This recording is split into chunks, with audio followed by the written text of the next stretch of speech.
Welcome to the Couples Podcast with Jayson and Ellen, where we discuss long-term partnership, parenting, and how to keep your most important relationships thriving for the long haul. I'm Jayson, an entrepreneur, founder of the Relationship School, author of Getting to Zero, and coach for founders and CEOs and couples. I'm Ellen, a couples therapist and coach, teaching and writing about relational longevity. We've been married for 18 years. We're raising 2 teenagers, and we've been working with people on their relationships for 60 years combined. We care about relationships, health, nature, humanity, and the vibe in your home. We live and breathe this shit. Come join us. Welcome back to the Couples Podcast. Yeah, welcome back. It's been a while. We took a little hiatus. Had to get clear on some things. Had to regroup. Yeah. Yeah, and here we are. Yeah, we're back. Mm-hmm. We never really left. That's right. We just took a pause. Yeah, the podcast was going in our brains in the background. Totally. And here we are hitting record this time. Yeah. Yeah. A lot's happened since we last spoke. Thanks for your patience as we regroup here. As you know, we see couples almost every day, and we learn a lot, and we want to share what we're learning with you. And we, specifically, we have so much to talk about, but this episode, we wanted to talk about what does working on the relationship mean? Mm-hmm. Ellen, what the hell? What the hell does that mean? Hey, you guys need to work on your relationship. Hey, we're working on our relationship, aren't we? Yeah. We go to therapy once a month. We read some books. Yeah. I don't like work, though, so it's not my favorite thing. Mm-hmm. Mm-hmm. I wish we didn't have to work on it. I wish you weren't so difficult and this wasn't so hard. I wish you would work on yourself. Maybe I picked the wrong partner. We're going down the road of some of the things we see and hear with people and some of the confusion around working on the relationship. And, you know, people come to therapy and coaching as couples because they're hitting a wall. They're hitting an impasse. There's something they are struggling with and they want some outside help. That's the usual reason. It's rarely because people want to just proactively support themselves. That does happen too, where they're like, we're great. And we just want to, we just kind of want your take on how we're doing and how are we setting things up? And we want to optimize. Yeah, we don't want to optimize. We have future goals and all this stuff. And we just want to make sure we're starting off on the right foot or in a good place. So sometimes that happens too. Yeah. Yeah, sometimes a new couple does that. Mm-hmm. They're just like, hey, we've heard that relationships can get hard and we want to make sure we're set up for the future. Yeah, totally.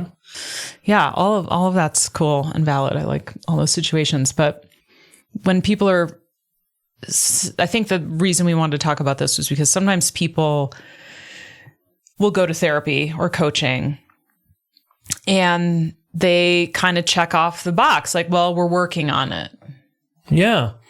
We go see our therapist or counselor or coach every other week or once a month. Yeah. And so we're working on it. And that is just not going to be enough. Yeah. So let's talk about the pros and cons of that approach, and then we'll offer maybe our take on what working on it ideally really means, what it looks like. Yeah. Yeah. Yeah. Okay.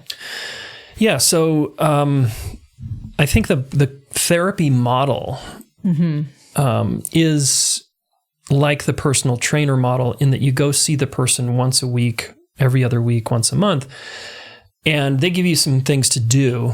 They deal with what's the injuries that are happening right now, your sore places, and then they say, yeah, do this and good luck.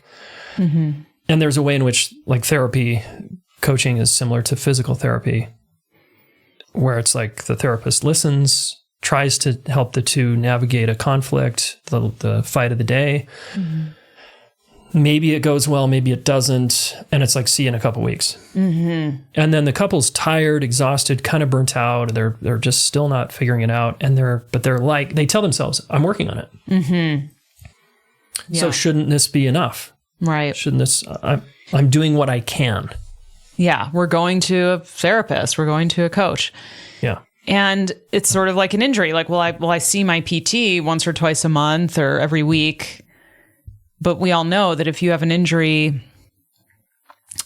there's going to be stuff you need to do and not do every day outside of those sessions to improve it. You can't just rely on the time with your professional. And that's very similar with coaching and therapy on a relationship where you need to leave there pointing yourself towards like, okay, what am I going to keep in mind? What am I going to try to track? What am I going to do differently? Like if you want something to change in your relationship or you want something to develop, you guys are trying to develop a new skill or capacity or stop doing something that's now working against you, like you're going to have to practice or somehow stay mindful and aware about that thing or those things every day. Yeah, every day. And look, we're all up against our schedules, how busy we are. Yeah. The hedonic nature of us. We want pleasure without pain. We want the easy road, the easy path, and that's kind of how we're wired. So we're up against our own nature. Right. That, gosh, I don't really even think maybe about the homework that the therapist or coach said to do. I'm so busy and we don't have time and we're navigating so much. And hey, as long as we're okay. As long as we're not fighting. Yeah, as long as we're not fighting and we're kind of feel okay, I'm cool. Yeah. And so people begin to have a low bar for what things could feel like. Mm-hmm. And part of that's they don't know either. True. Right? A lot of our couples don't know any better. They don't know what's possible. Their baseline is low in terms of kind of chronic disconnection, but like, hey, we can be friendly or we can get along. Right. We're not actively in arguments. Yeah. We're just kind of disconnected and kind of functioning as individuals, but there might not be like a cohesive, connected, like, wow, can't wait to see you kind of feeling. Yeah. Or gosh, my guards are down and I want to just hug you and be close to you and open and share and listen. And, all the things that when we fell in love that were online, there was a lot of openness. Yeah. A lot of interest, a lot of curiosity. Very little conflict. Very little challenge for most people. Yeah. So anyway, we just want to validate like your schedules, your nature, your human nature of wanting things to be like more effortless, not more work. You're already working hard in areas of your life. We get it. I hear you. Yeah. And like, let's start to walk people into what we think working on the relationship could look like if you want success long-term or good connection long-term. Yeah. Yeah. If you want to feel really connected to your partner long-term, and of course there's going to be fluctuations in that, and there's going to be maybe periods or moments or events that happen that take you out of that. But if you want to keep learning how to get back into being connected and maintaining that to the best of your abilities for a long time, I think there's a bunch of things. So the first thing that comes to mind is just kind of wrapping your mind around that idea that if I want to have a high quality of connection for a long time with you, there are probably things I'm going to need to do consistently, regularly, ongoingly to cultivate that experience for you and I. Like I have a big role to play. Yeah. As an individual, as do you, as my partner, in both of us experiencing that. And we can't kind of ever drop that ball. I mean, we will, right? Yeah, we will drop the ball. Times, but 80% of the time we want that ball to be in the air, being held by both of us. Right. Being cared for. Yeah. It's a lot like if I want to have a good quality of health into my 80s and 90s, there's things I need to be doing in my 30s, 40s, 50s, whenever I wake up to it, that are going to help me have that. And there's things I probably shouldn't do that are going to work against that. Yeah. Yeah. You're kind of speaking to this kind of term that you talk about. Yeah. Maybe you could say something about that. We'll do a deeper dive on what you mean. Yeah. Maybe we can mention it here. Yeah. I'm speaking to just this idea of relational longevity. Like if we in our long-term relationships with our partners and our kids, if we're really thinking about the long game, we recognize that, yeah, if I want to feel connected to you, my partner, and my kids when they're adults and when they're having kids, maybe all of that, there are things I need to be aware of and participating in and engaging in today and just about every day from here on out. I don't wait for something to get really bad to show you I care. I don't wait for some crisis or for it to get easier for me to do things that might feel vulnerable. Like I do those things now. Yeah. And I try not to do things that would work against my longer term goals. Yeah. Even if in the short term it's easier to do. So we could unpack that another time, but so it's kind of what you're saying is relationship longevity, which I love this term that you came up with, is a mindset and a way of being. Is that right? Yeah. It's a mindset and a way of being where you're really appreciating that it's a longevity mindset for relationships. Yeah. Like I want a high quality of connection for a long period of time. Oh, I need to get engaged today and every day to have that and learning and participating. Yeah. So much like, if you're trying to optimize your health longevity, relationships being a part of that, a lot of people think of, okay, I need to eat differently for the rest of my life. I need to exercise for the rest of my life. Yeah. It's not something you do. I get in shape for 6 months and then I'm like, cool, I'm in shape now. I don't have to do anything. Right. I need to think about my quality of sleep. I need to think about my mental health, like always. Yeah. So to me, that's working on the relationship. It's like, it's like working on health. It's like, I have to keep in mind, this part of my life that's super important to me, has a big impact on how I feel every day, how satisfied I am with life in general.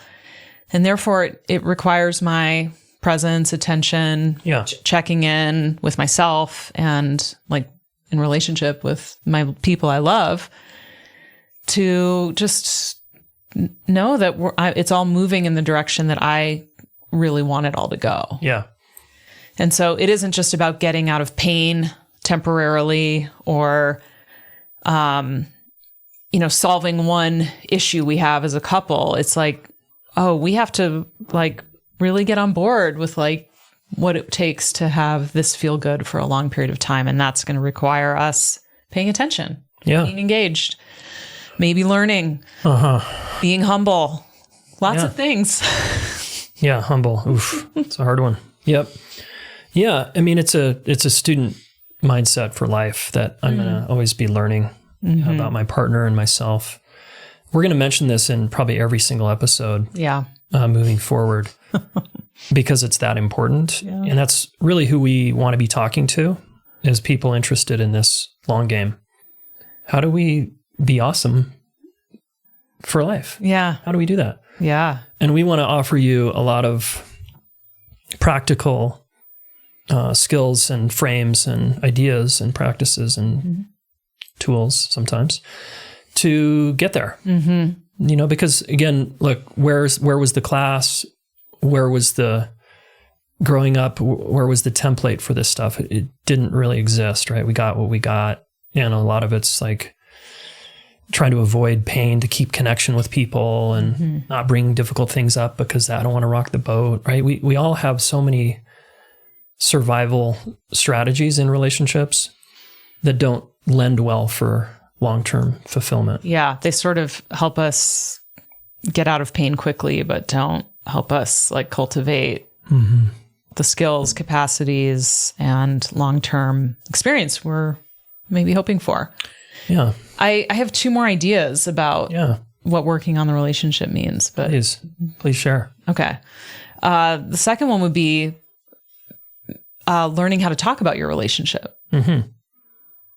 Like being able Critical. to be a couple that can be like, hey, how are we doing? How is this going for you? On any level, like any part of your life that you're sharing, like how's our morning routine with the kids going? Mm-hmm. Are you liking that? Is that working? Or how, I think we didn't repair that conflict the other day. And I think we have more to do about that. Or I don't feel connected and I wonder what's going on with us. Yeah. Are you noticing that? Huh.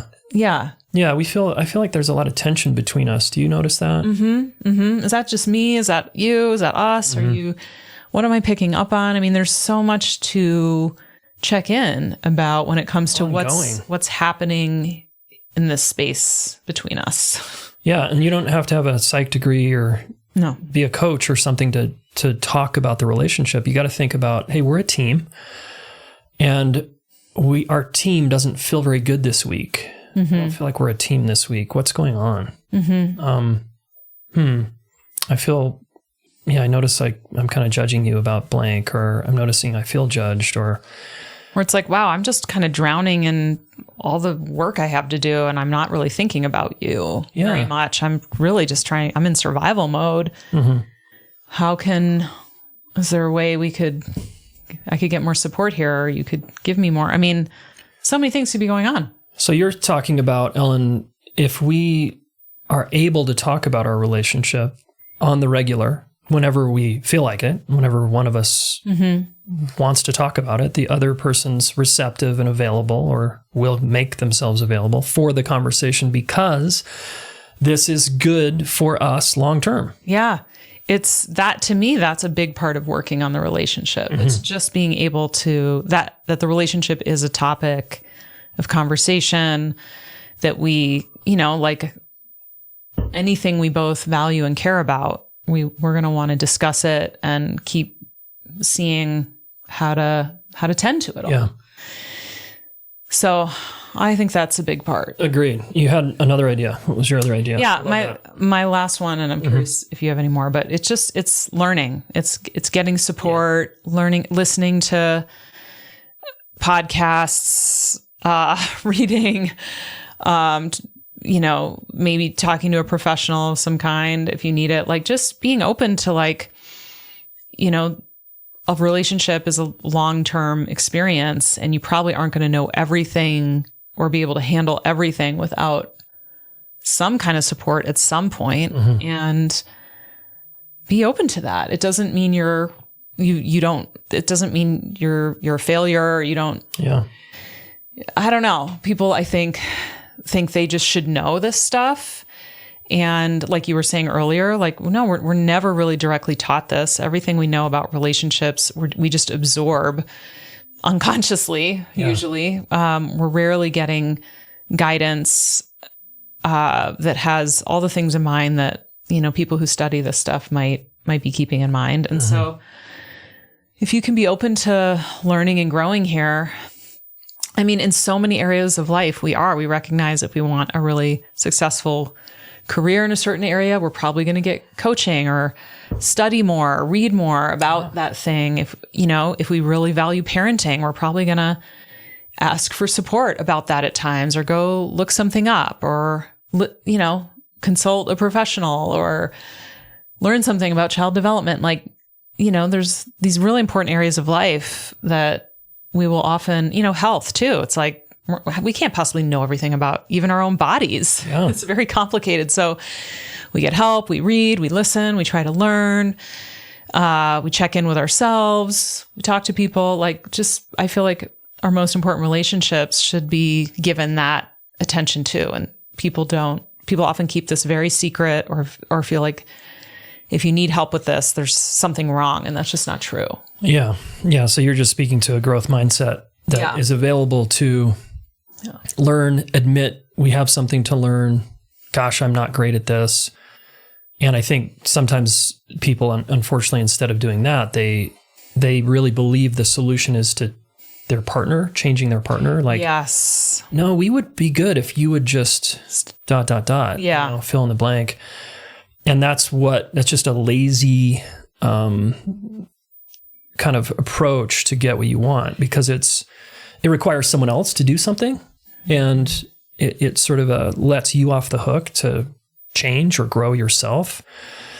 And so the growth mindset is probably accessible somewhere in your life. You had to learn, like Ellen said, to be good at the job you have or whatever you do for a living. The skill, guitar, anything. And we're just saying that's the way, because that allows you to, quote, work on becoming a better guitar player. You practice, you train, get coaching. Yeah. All right. So that's another way to think about working on your relationship. Yeah. Thanks, everybody. Feel free to leave us a comment, subscribe on Spotify and Apple Podcasts, and we'll likely put this on YouTube as well. Thanks for listening. Thanks for listening.